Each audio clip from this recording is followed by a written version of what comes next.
You can never get a cup of tea large enough or a book long enough to suit me. C.S. Lewis.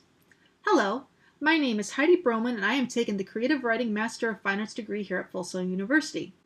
My desire is to create stories that touch people's lives, whether through laughter or instilling a belief that they can accomplish something because one of my characters did. In short, I want to master writing.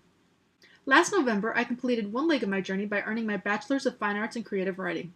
A 4th grade writing contest introduced the idea that I could create stories for others to enjoy. In 7th grade, I told my guidance counselor I wanted to be a writer. I drifted away from that path for a while, pursuing other goals and dreams. Then, while working towards my bachelor's in computer animation, one of the classes we took was a creative writing class. From a writing prompt, I started a novel and continued to work on it after the class was done. It took a few years, but I finally finished my story. Realizing there were many other things I needed to learn, I returned to the classroom for a chance to master my craft. While reading the 5 strategies for finding your life task in Chapter 1 of Robert Greene's book Mastery, I gained insights from each one that I'd like to share with you if I may. The first is return to your origins, and what I took away from that is the power of imagination and the desire to discover that most kids exhibit can lead you to that perfect path. Greene wrote, "In order to master a field, you must love the subject and feel a profound connection to it." Next strategy is occupy the perfect niche. The insight this strategy provided to me is that not fitting into a cookie-cutter category can actually be an asset. To master a craft, you have to find what works for you. The third strategy is avoid the false path.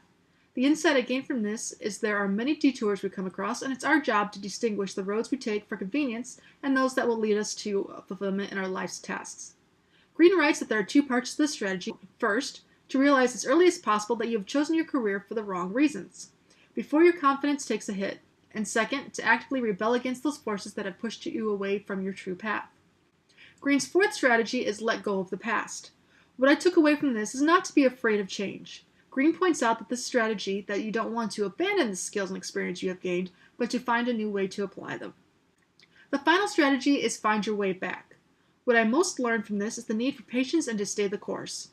Seeking a quick route because it seems the most lucrative will eventually drain your spirit and lead you further and further away. As Greene says in the conclusion of this section, in the end, the money and success that truly lasts come not to those who focus on such things as goals, but rather to those who focus on mastery and fulfilling their life's tasks. When looking over these 5 strategies, there's one that stood out to me as guiding my own journey. Avoiding the false path struck a chord with me because I can see its influence on my life well before I realized what I was doing. In reading Greene's text, he illustrates how so many people fall into the trap of pursuing a goal for the wrong reason. The desire for wealth, fame, or attention leads them down the easy road. That's not to say that they are not putting their full effort, more that because they do not have a passion for it, that they are doing it to please others more than themselves. They will soon lose any joy that they thought would be theirs from the money or fame. This reminds me of the movie The Producers, written by Mel Brooks and Thomas Meehan. One character in particular, Leo Bloom, is an accountant. Secretly, however, he wants to be a producer.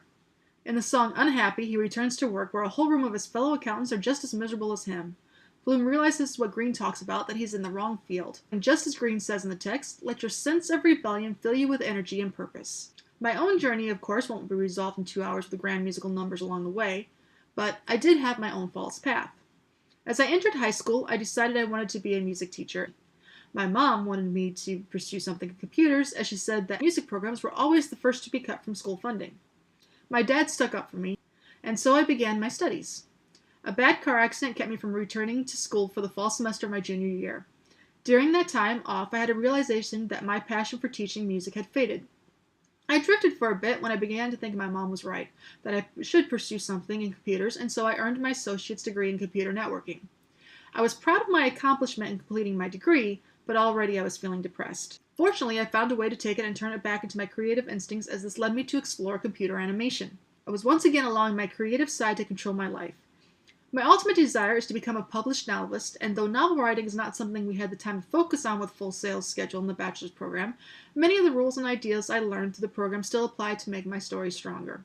I have 2 personal goals that I intend to implement in the next 3 weeks to jumpstart my mastery journey. The first involves getting back into the discipline of writing and not letting distractions take over. My goal is to work on limiting distractions that will keep me from writing. My second goal is to dive back into researching what I would call micro outlets for my writing. To keep this as an attainable goal, I plan to find one place I can submit a new short story in the next month or 2. Creating is my passion, and writing is the way I intend to become a master. Though I've let it simmer for a bit, I'm ready to bring it back to full boil. Thank you for watching.